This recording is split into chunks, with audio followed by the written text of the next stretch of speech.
Growing up, I never had a relationship where my family was involved in church, and church was never a focal point of my childhood or anything like that. My wife and I have been together for, it's gonna be 14 years now, and we met in high school. We started going to a church. I started going only because she was going.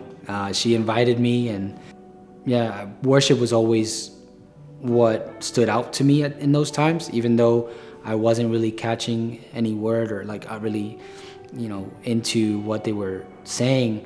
I still felt like the music was profound and impactful. That's really what had me like with C3 is the worship and the music. As we went and we started going more consistently, I just saw the impact of what that meant every Sunday to my family. My wife started to feel more comfortable and started to just crave going to C3 more. My kids were enjoying it.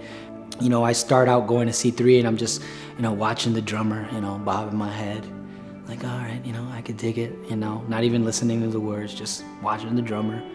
And then as time goes by, I start really listening to the word, and one of the first words that I heard was that even Judas got his feet washed by Jesus. And I connected with that because I've been known to hold a grudge or two, and that was very powerful to me, that even someone who could betray me or who could sell me out or who I feel wronged by, even they deserved my love, even they deserved my affection.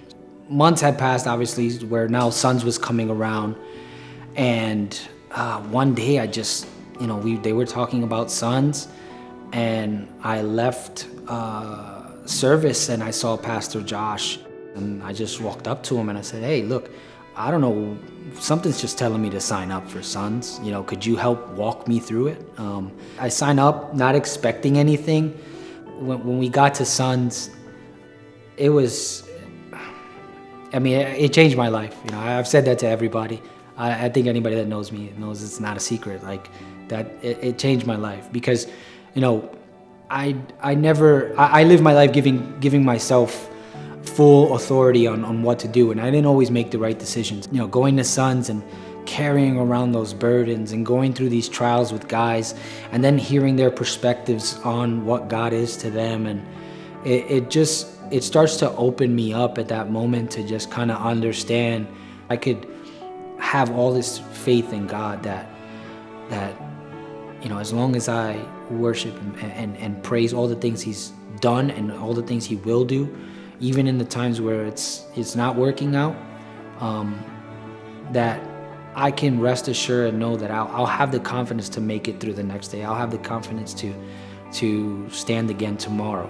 I don't have to rely on only myself, because doing that, you could be in a room full of people and feel alone. And now I really don't ever feel alone. I always have that confidence that God is with me.